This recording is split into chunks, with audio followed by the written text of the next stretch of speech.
Aceh, tanah yang sejak dulu tumbuh bersama ujian. Tanah yang kuat, namun berkali-kali dipaksa untuk kembali menguat.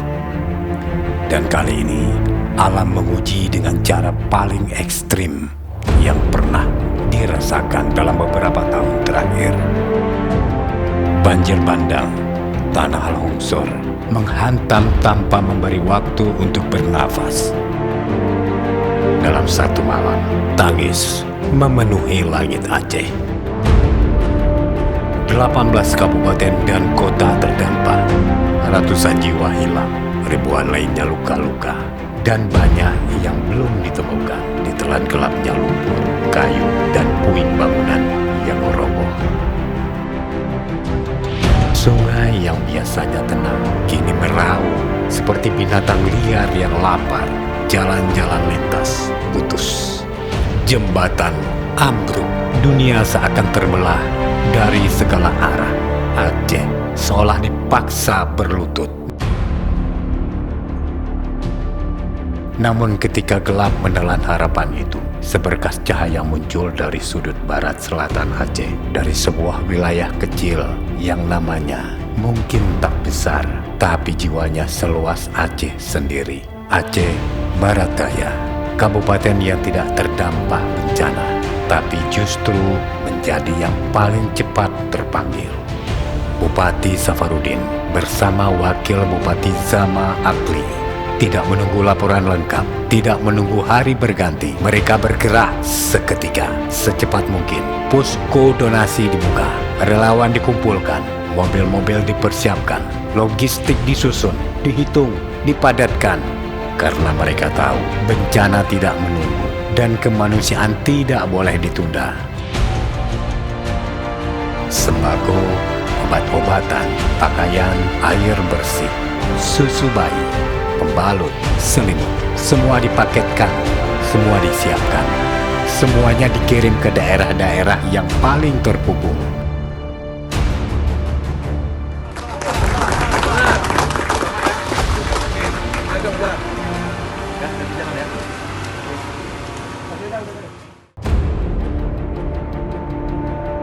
Namun dari semua wilayah itu, ada satu nama yang berdiri sebagai ujian paling berat, paling menantang, dan paling mematikan. Gayo Luas, sebuah kabupaten yang hampir sepenuhnya terputus dari dunia luar. Jalan amblas, longsor menutup ruas-ruas jalan, dan hanya tersisa satu jalur kecil yang masih mungkin dilalui. Jalur Tarangun, jalur sempit, terjal, licin. Jalan yang bahkan ditolak oleh kendaraan biasa karena terlalu berbahaya untuk dilalui. Namun rombongan Apia memilih jalur itu.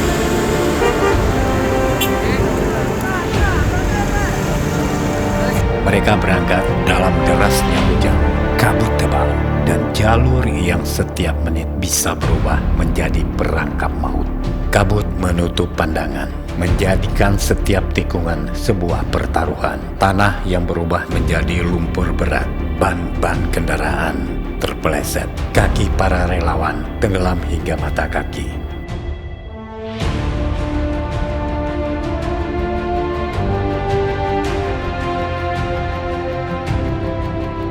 Setiap meter terasa seperti satu babak perjuangan.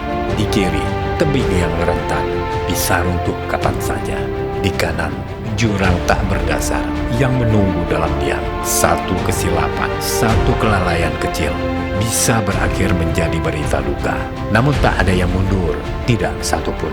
Karena di balik bukit-bukit itu, warga sedang menahan lapar.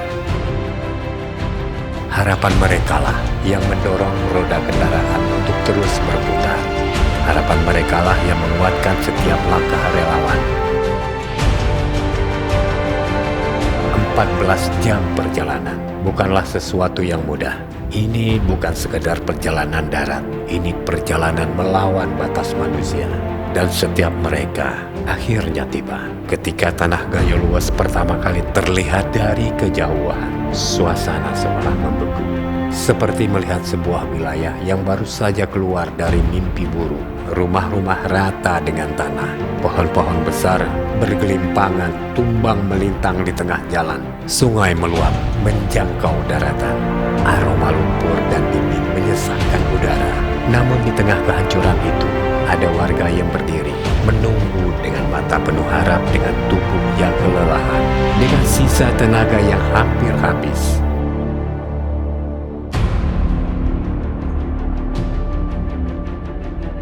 Relawan bergerak cepat, tidak ada istirahat, tidak ada jeda.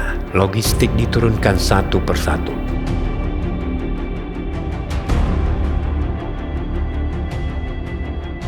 Tim medis membuka posko darurat. Mereka memeriksa anak-anak yang pucat, lansia yang gemetar, ibu hamil yang cemas, korban trauma yang hanya mampu menatap kosong. Dan perlahan, perubahan itu mulai terlihat. Anak-anak yang sebelumnya bersembunyi mulai tersenyum kecil. Ibu-ibu memeluk relawan sambil menangis. Lelaki-lelaki dewasa menyalami tim Abdiya dengan suara pecah, tanda keharuan.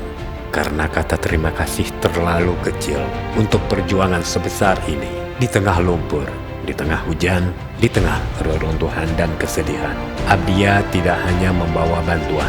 Abdiya membawa keberanian. Abdiya membawa harapan. Abdiya membuktikan bahwa solidaritas Aceh lebih kuat daripada bencana itu sendiri. Dari selatan ke utara, dari pesisir ke tengah pegunungan, dari manusia untuk manusia. Pada kedatangan mereka, ini adalah kisah manusia. Manusia yang menolak menyerah walau alam meruntuhkan segalanya. Manusia yang berdiri di tengah lumpur, yang menembus hujan dan badai. Karena pada akhirnya, ketika semua jalan teruntuh, ketika jembatan patah, ketika air sungai merenggut apa saja yang dilaluinya, hanya satu hal yang tetap berdiri tegak, kemanusiaan. Itulah yang menyalakan kembali harapan, yang menguatkan tangan-tangan yang gemetar, yang menggerakkan langkah-langkah yang nyaris terhenti. Dan kemanusiaan itu pula yang membuat setiap relawan, setiap sopir truk, setiap tenaga medis tidak sekedar tiba di lokasi, tetapi hadir sebagai penguat, sebagai pelindung, sebagai keluarga. Sebab perjalanan ini bukan hanya soal bantuan yang sampai. Ini tentang hati yang bertemu hati, tentang air mata yang dibalas pelukan, tentang rasa kehilangan yang disulam kembali dengan keberanian. Dari gunung ke pesisir, dari lembah ke kota, dari jalan yang terputus hingga kampung yang terkepung lumpur, satu pesan tetap sama. Selama manusia masih saling menjaga, Aceh tidak akan pernah benar-benar runtuh. Karena di balik rasa lelah yang tak terucapkan, di balik dingin malam yang menggigit, di balik bahu yang memar memikul logistik, selalu ada satu hal yang membuat mereka terus melangkah. Kemanusiaan yang tidak pernah padam.